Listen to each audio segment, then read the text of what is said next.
Yeah, those the days, the famous days. If you can remember the 60s, you weren't really there. Yes, I meant the Peter, I got to ask you first. I love the songs of Diane Hildebrand, and I know you collaborated with her on Merry-Go-Round. That's right. And two of my favorite Monkey songs, Going Down and Early Morning Blues and Greens. Wow. How did that collaboration come about? Which, the Merry-Go-Round? Merry-Go-Round. Well, I don't exactly remember. I was, Diane and I were sort of hanging out for a little while. She was young and talented and attractive, and that was enough for me. As opposed to now, when too young is too young, and I don't need talent. Well, yeah, but even one of the three is pretty Yeah, much. even one of the three is enough. And I just showed her this piece of music I wrote, and she just looked thoughtful and stroked her chin. And then she wrote some lyrics. She wrote the lyrics for the verses, and then she said it needs a bridge. And I was with her. I went over to visit, and I said, "What do you think?" And she said, "It needs a bridge." And I just walked to the keyboard and played this thing, and it was the bridge. And so interesting. I haven't thought about that song in a while. Any idea whatever became of her? No, I heard of her more recently, but it's been a while. I can't remember how long since I've heard of her. A few years ago, I think she was still in L.A., but she may have moved to Arizona or something since then. Well, you did a lot of great songs that never made it to wax. I know they didn't include any of your tunes on Birds, the Bees, and the Monkeys, and songs like Yeah, I was on my way out of the band at that point already. Birds and the Bees, I had been part of the band while they were recording that song, so I'm fully participatory. But by the time the album came out, I'd already quit the band. Ladies, Baby, did you really do 100 takes on that? No. Urban legend, huh? I never heard that story. Ladies, Baby. It's a great song. There are about two different versions of it on the Rhino release. Actually, the Rhino releases basically has the same song, except that one time they've got the baby and one time they don't. Incidentally, the lady and the baby on that song are the lady and baby in question that I wrote, of whom I wrote that song, which was always, I was kind of like that. Thought that was special and deserved special attention, and it got none. But okay, hence the breaks. I've always heard that Headquarters was your favorite album because it was a group effort. Well, the group effort thing counts for an awful lot in my lexicon, in my pantheon. I love the fact that we actually worked on it. After Headquarters, we went into a kind of a mixed mode where Michael and/or I was playing on just about every cut, and we had some other musicians playing professionally, and that worked out okay. You know, one of the problems with Headquarters was that we were doing 50 and 60 takes of every song. One of the reasons why we didn't do another one was Davey came up to me after making Headquarters. He said, "Listen, buddy, I can't just bang the tambourine. It's all right for you guys. You're playing bits and parts and you're working on what you're doing. But for me, I can't be banging the tambourine. It's 50 and 60 takes. My arm's getting tired. And it's bang, I've got a bruise on the heel of my hand." Well, this one, James, you might want to weigh in on the early days in the Village, the Mugwumps, Stephen Stills, and the Phoenix Singers. How did the two of you meet, and what were those days like? Had nothing to do with the Village directly. No, not directly. He came from the Village, and he was on tour with a band called the Phoenix Singers, and I was working with a fake ID in this club, and we just headed off, and there was an open mic.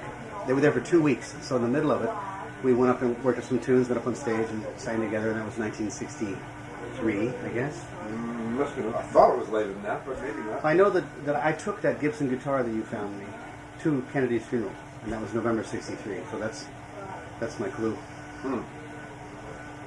So in any event, we've been singing and goofing around since 1963. And through the years, I managed to work with all the people that were in the Villages. You know, I knew Cass really well. Was acquainted with Denny. You know, all those people were. I remember I was in the Air Force, and they were all getting famous. I was eating my heart out when I was I was in basic training, and when California Dreaming came out, and I saw. I didn't know who it was, and I was watching the American Bandstand, and on comes Cass and Denny and John Phillips and Michelle. I was like, people I knew were on American Bandstand with a hit record, you know, and I was with a skinhead in the Air Force.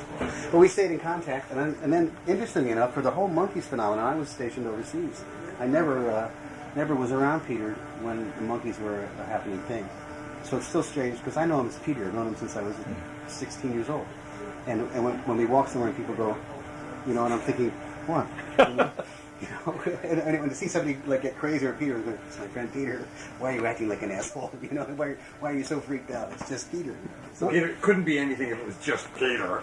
Just Peter can't be anything. That's what you're telling me, isn't it, James? Just Peter isn't enough to get anybody excited. no, let me repeat Just about himself. No, it's okay, James. I know what you meant. It's too late. I'll let you do the rest of the interview. How's that? Is this my water? Mm-hmm. It's all your water. Everything's mine. I just realized I left all the receipts out on that deck. Okay. So I'll start loading it. You ask me another question while James gets the receipts. Okay, my two favorite songs on Head are Can You Dig It and Do I Have to Do This All Over Again? Wow. The inspiration for Can You Dig It? Can You Dig It started off as a chart. I mean, the basic, the signature chord change, I wrote in college and didn't know what to do with it. And then a couple of years later, and I'd always wondered what to do with it. And then a couple of years later, I just, I was daydreaming on the subject of some esoteric reading I'd been doing. And the lyric just popped out. And I was sitting in the dressing room on stage. I was not in front of the microphone, and and suddenly it just all fell out of me on paper. And I said, "Oh, here it is!" And I circled it, and it matches the chord and everything. And that was that. Long title also fell out of my guitar. I was in England. I was going over with Lady and the Baby of Lady's Baby, and I was in England. We were just going over visiting, and I had my guitar in my hand, and I just played these changes and sang this lyric, and it just popped out of me like almost full blown, like Venus from Zeus's forehead. Didn't you write the intro to Daydream Believer? The piano lick, Piano.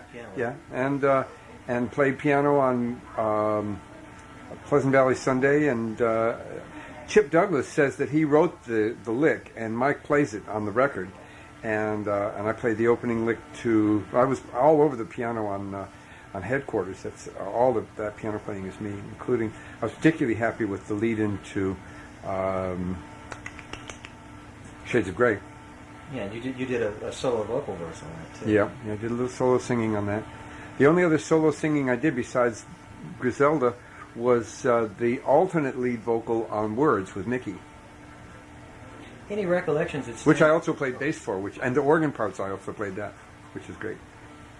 Any recollections that stand out about Head working with that cast, Sonny Liston, Ed Funicello, Frank Zappa? Well, Sonny Liston was very reclusive kind of a guy, and it's like, you got the feeling that he was like, it wasn't his world, and he wasn't interested in it particularly, just doing what they paid him the bucks to do.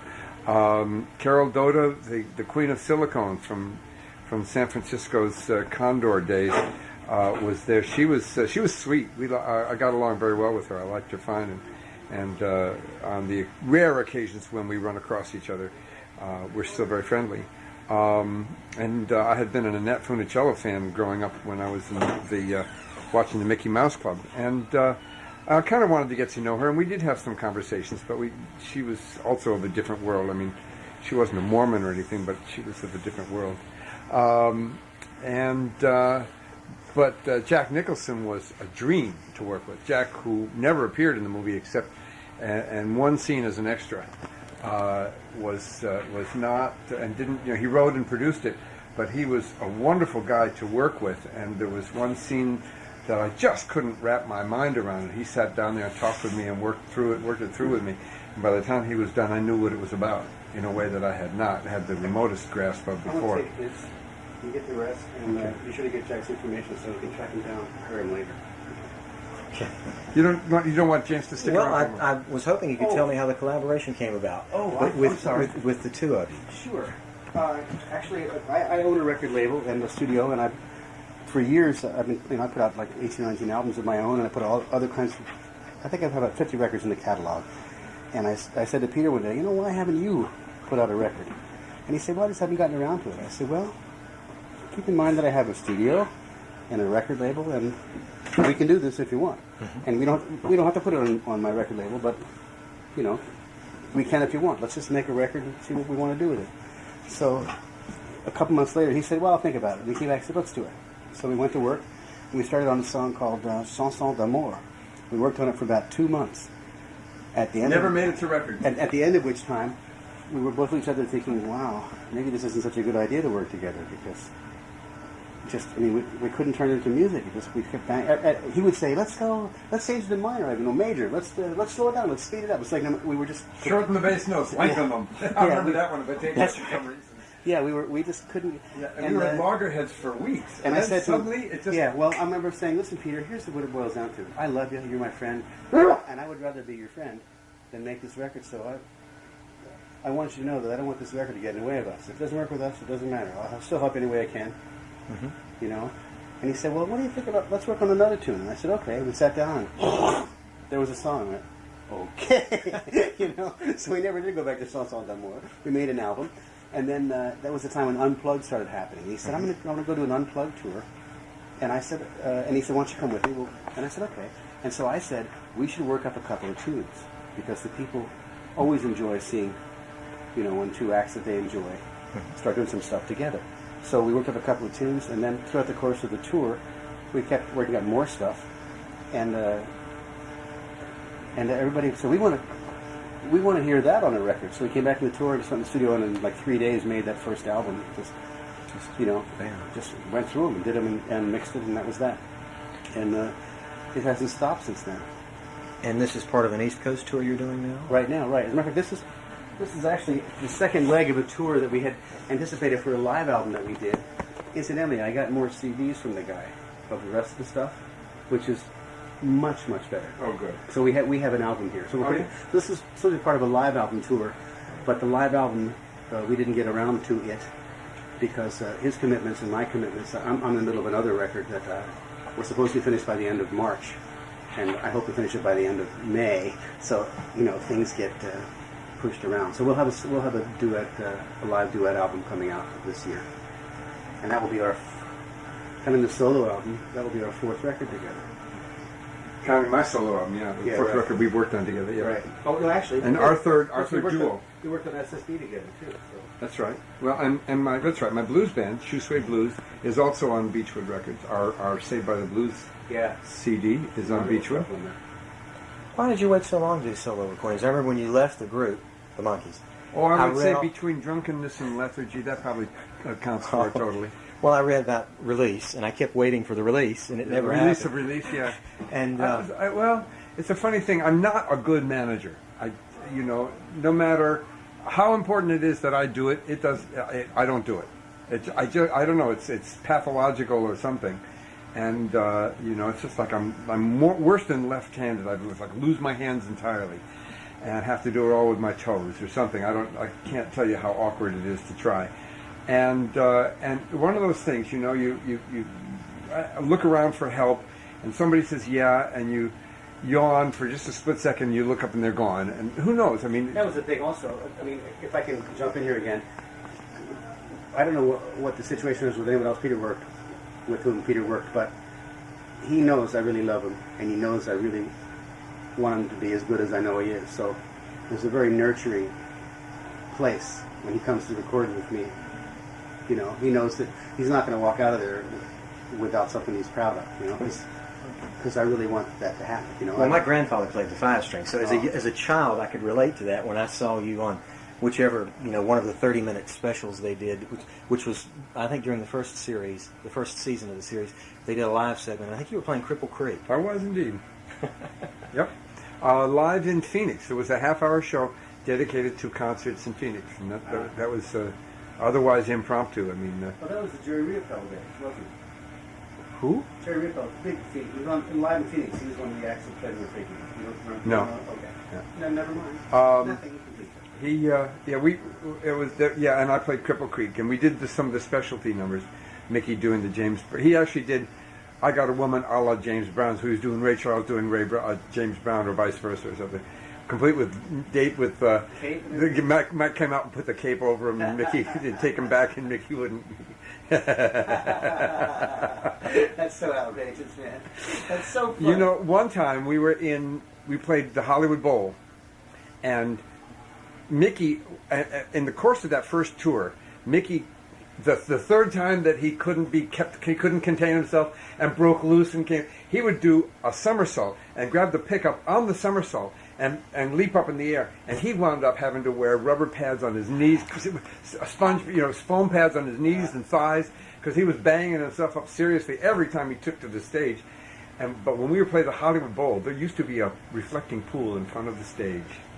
And when Mickey came back for the third time, he took a somersault and he took a head right into the pool. On purpose. I mean, it was all planned and everything. But he went right for the pool. It was so good. Oh, that's terrific. Yeah, that was wonderful. That was one of the, that's this kind of thing. These are the kinds of things that really were the highlights of the Monkees for me. That kind of thing. And the odds and ends of things. Smoking dope in the rafters. Smoking pot in the rafters up during the show. There was some of those episodes of the show we were a little slow on the uptake, because we'd run up, the sound stages, there's these catwalks you can run up about 6 stories high. Yeah, really, really high. Hey, cool, man. We were so cool. Was it spontaneous? I mean, it seemed that way. Was all of it scripted? Not a bit. Yeah. No. If we thought of something good during rehearsal, and it moved the story along, and it wasn't a dirty joke, and they had the props to make it play, they wouldn't mind changing the script to accommodate it. But we almost never improvise, once in a while, almost never improvise directly in front of camera. There wasn't a time when that was done. No, it wasn't. I mean, it was wild enough. We had assistant directors. I mean, first of all, we were so inexperienced. I mean, it was partly what Bert and Bob wanted. They didn't want trained guys who they could expect to be stayed on stage. They wanted freaks, because they were in love with Freakville. Mm-hmm. And we had an assistant director who tried to get us to line up, because it's his assistant director's job to get the boys in line, make them mind their marks, and, okay, Mr. Director, we're ready to go. And we were goofing and charging and running amok so bad that one assistant director walked into the men's room, vomited, and walked off the stage. In fact, we were like on our 3rd or 4th assistant director before we found John Anderson. Who, wow. Hey, move it! Torkelson, get your ass over here! Boom, boom! Listen, Jack, the promoter has to take us and the rock band to dinner. Everybody's outside waiting for us to leave. In conclusion, your favorite Monkees song? Well, that's always different. My favorite hit is Pleasant Valley Sunday. My favorite Monkees performance is Ryu Shio, partly because, like what we were just talking about, that was live in front of camera, which was never done because sound is so much cheaper to get right than film, so you always got sound right off camera and then lip sync. That's why there was lip syncing on camera. But Ryu Shio, we ran it twice on camera, got it right the second time live, and it was wonderful. And also because you don't hear the voice, so you can't tell who's singing what. The blend is magnificent. We've never had 4 voices blend before as well or since. It was really a peak. I didn't know that was live. That's live on screen as you see it. That's actually us singing right there on the camera. And so for that reason, that's my favorite Monkees music. Although I think Justice was pretty good. That was an excellent album. I believe you. Great song. There you go. One final.